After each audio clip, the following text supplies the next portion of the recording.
नमस्कार मित्रांनो, ज्या महिलांनी मुख्यमंत्री माझी लाडकी बहीण योजनेमध्ये अर्ज केलेले आहेत, ज्यांचे फॉर्म अप्रूव्हल झालेले आहेत, ज्यांचे पेंडिंग आहेत, ज्यांचे रिजेक्ट झालेले आहेत, अशा सर्व महिलांसाठी ही माहिती अतिशय महत्त्वपूर्ण उपयुक्त असणार आहे।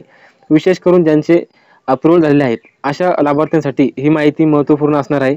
तर लवकर हे काम करा, नाहीतर वेळेवर पैसे तुम्हाला या योजनेअंतर्गत मिळणार नाही।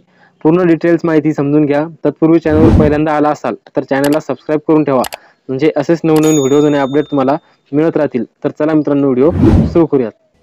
ज्या महिलांनी मुख्यमंत्री योजनेअंतर्गत अर्ज केलेले आहेत त्यांनी गुगलवरती येऊन UIDAI असे सर्च करून ह्या पहिल्याच ऑप्शनवरती क्लिक करायचे आहे।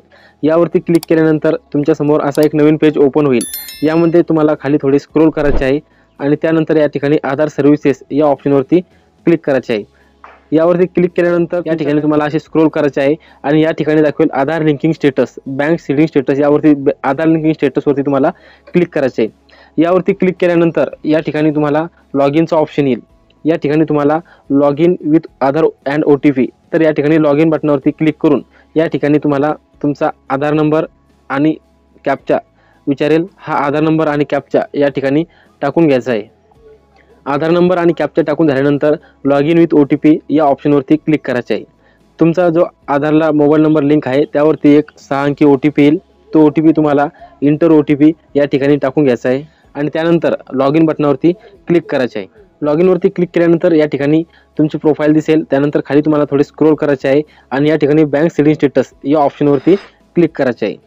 यावरती क्लिक केल्यानंतर तुम्ही या ठिकाणी पाहू शकता, congratulations, your Aadhaar bank mapping has been done असे तुम्हाला या ठिकाणी दाखवणार आहे।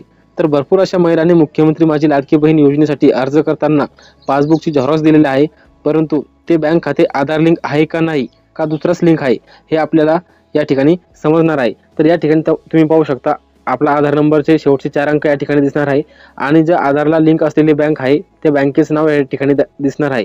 त्यानंतर जे बँक सीडिंग स्टेटस आहे ते या ठिकाणी आपले ॲक्टिव्ह असणार आहे। आपले बँक सीडिंग स्टेटस जर का इनॲक्टिव्ह असेल तर आपल्याला बँकेमध्ये जाऊन आपले हे आधार लिंक करून घ्यायचे आहे, तरच आपल्याला हे DBTच्या माध्यमातून मुख्यमंत्री माझी लाडकी बहीण योजनेअंतर्गत हा लाभ मिळणार आहे।